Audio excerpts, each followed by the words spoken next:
Ce matin, je vous salue, vous qui me suivez un peu partout sur les réseaux sociaux. Je vous salue, moi, votre frère, dans le nom de notre Seigneur et Sauveur Jésus-Christ. Aujourd'hui, nous allons parler d'un autre sujet. Nous allons parler d'un sujet, un sujet qui crée beaucoup de polémiques parmi les chrétiens, mais surtout parmi les musulmans. Donc aujourd'hui, c'est en principe une réponse chrétienne à l'islam sur Hébreux chapitre 5 à partir du verset 7. Donc nous allons faire une étude aujourd'hui du livre des Hébreux chapitre 5 à partir du verset 7 parce que c'est une écriture que nos amis musulmans ont souvent l'habitude d'utiliser pour montrer que Jésus n'était pas mort à la croix ou Jésus n'était pas mort. Et le constat que j'ai fait, la plupart des chrétiens tombent dans le piège des musulmans à cause de ce passage de la Bible. C'est pour ça qu'aujourd'hui, nous allons étudier ce passage. Ce serait une réponse chrétienne à l'islam, mais ce serait aussi un enseignement pour nos amis chrétiens qui va les aider à connaître comment se défendre face aux musulmans. Mais le conseil que je vais donner à mes amis chrétiens qui me suivent, aux prédicateurs, c'est de suivre très bien cet enseignement. Et au travers de cet enseignement, cela va vous aider à savoir comment se défendre face aux musulmans qui disent que Jésus n'était pas mort ou Jésus n'était pas crucifié. Nous allons, sans plus tarder, nous allons lire le livre des Hébreux. Hébreux chapitre 5, à partir du verset 7, il est écrit, nous sommes dans Hébreux, vous pouvez prendre vos Bibles. Hébreux chapitre 5, à partir du verset 7, il est écrit, c'est lui qui dans les jours de sa chair a présenté avec des grands cris et avec des larmes, des prières et des supplications à celui qui pouvait le sauver de la mort. Et il a été exaucé à cause de sa piété. Point. Ce passage de Hébreux chapitre 5, à partir du verset 7, c'est un passage que les musulmans ont l'habitude d'utiliser pour dire que non, Jésus, il n'était pas mort à la croix, qu'il avait prié pour que Dieu puisse le pardonner de la mort et il a été exaucé à cause de sa piété. Donc ce passage de Hébreux chapitre 5 est le passage préféré de nos amis musulmans. Toi, chrétien, suis-moi très bien. Maintenant, la difficulté ou la ruse de nos amis musulmans, c'est quoi? Ils s'arrêtent toujours au verset 7. Ils n'arrivent jamais au verset 8. Maintenant, moi, avec vous ce soir ou ce matin, nous allons continuer la lecture jusqu'au verset 8. Parce que lorsque vous lisez très bien le texte, je peux relire encore le texte. Hébreux chapitre 5, à partir du verset 7. C'est lui, le lui c'est Jésus, qui dans les jours de sa chair, dans les jours où Jésus était encore dans la chair, dans ce corps physique, a présenté avec des grands cris et avec des larmes et des supplications à celui qui pouvait le sauver de la mort. Et il a été exaucé à cause de sa piété. C'est là où les musulmans s'arrêtent. Mais lorsqu'on lit le verset 8, il dit il a appris, bien qu'il soit fils, l'obéissance par les choses qu'il a souffertes.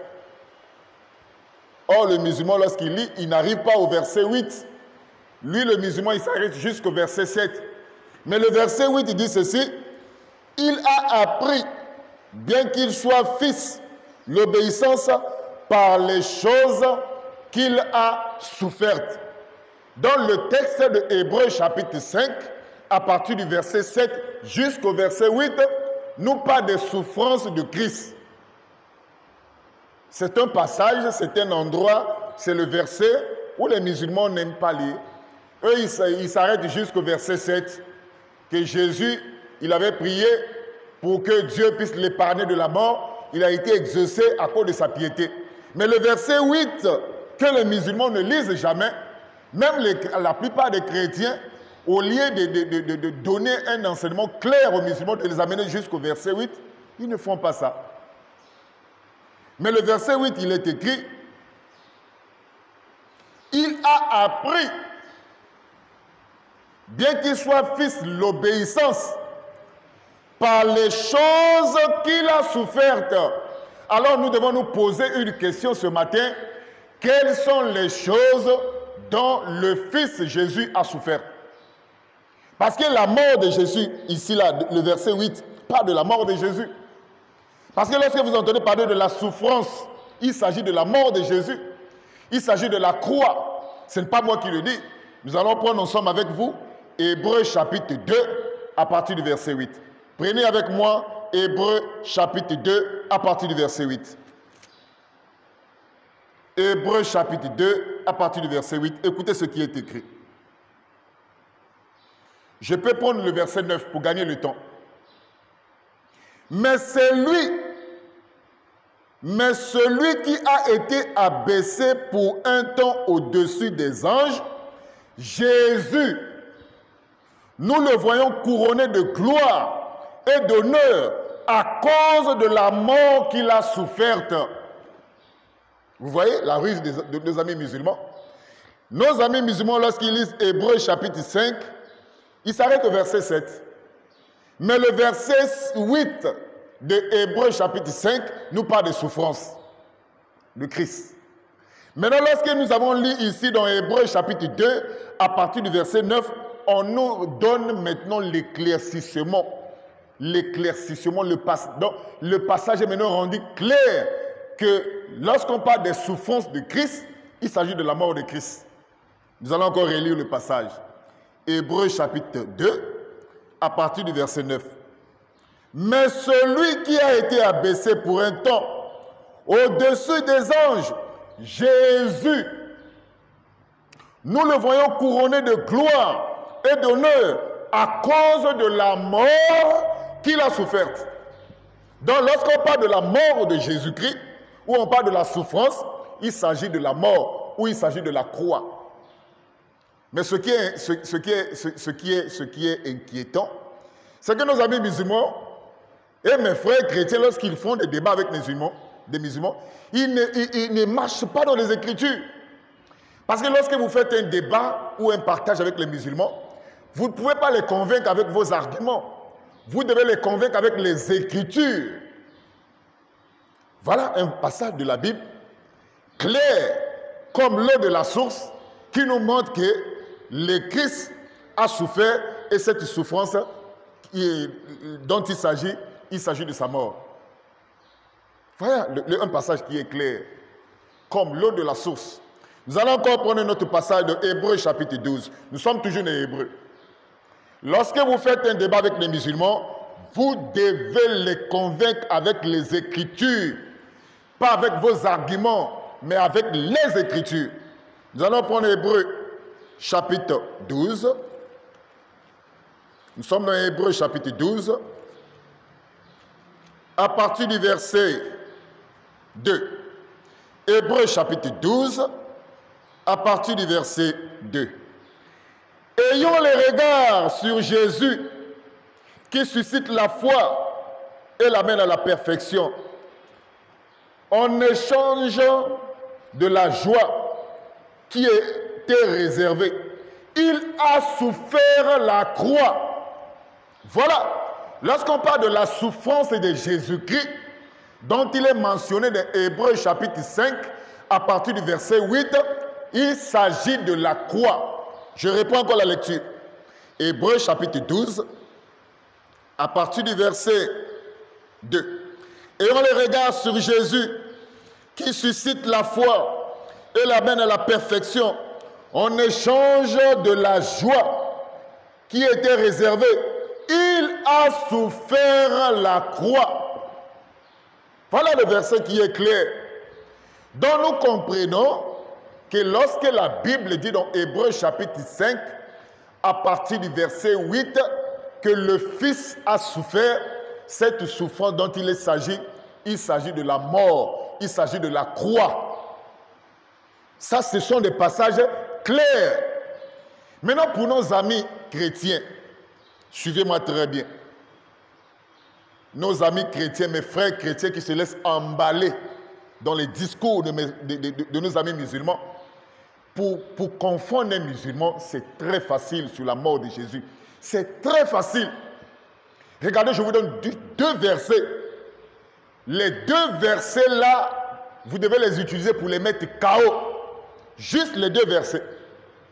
Nous allons prendre Apocalypse, chapitre 1. Apocalypse, chapitre 1. À partir du verset 18. Apocalypse, chapitre 1. À partir du verset 18. Il est écrit: je suis le premier et le dernier et le vivant. J'étais mort et je suis vivant au siècle des siècles. Je tiens les clés de la mort et du séjour des morts. Ici, c'est le Seigneur Jésus lui-même se révélant à Jean sur l'île de Patmos. Il dit à Jean: j'étais mort. Maintenant, si les musulmans vous disent que Jésus n'était pas mort, donnez-leur cette écriture et dites-leur, dans ces versets-là, on parle de qui? Qui dit qu'il était mort et qu'il est revenu à la vie?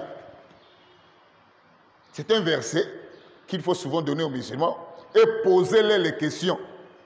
Mais puisque vous dites que Jésus n'était pas mort à la croix, Jésus n'était pas crucifié. Maintenant, dans Apocalypse chapitre 1, à partir du verset 8, il est écrit, je lis: je suis le premier et le dernier, le vivant. J'étais mort. Maintenant, qui dit ici qu'il était mort? C'est Jean ou c'est Jésus?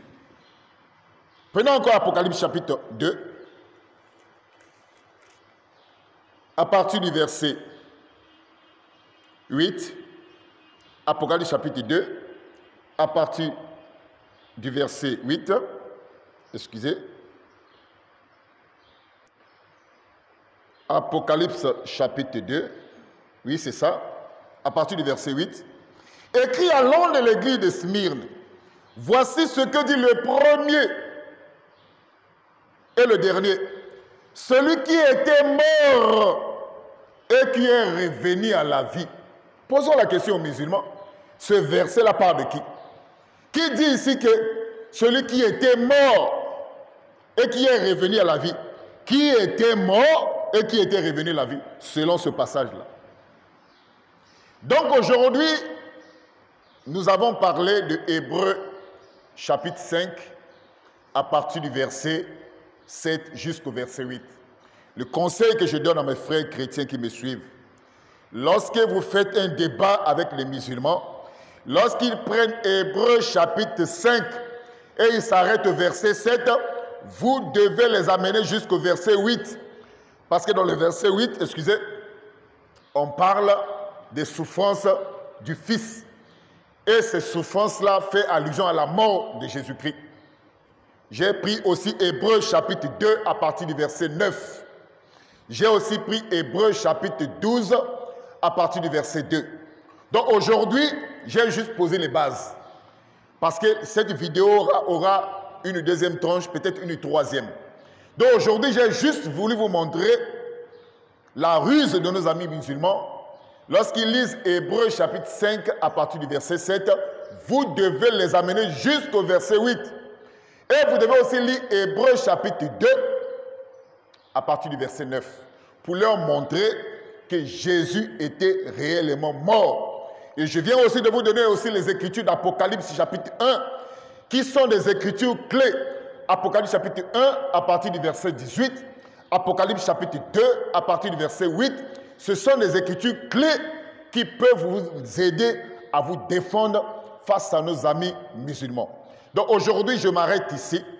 Je crois que vous avez vous-même compris que les textes d'Hébreux a souvent été mal lus par nos amis musulmans. Ils aiment s'arrêter au verset 7, mais nous devons continuer jusqu'au verset 8.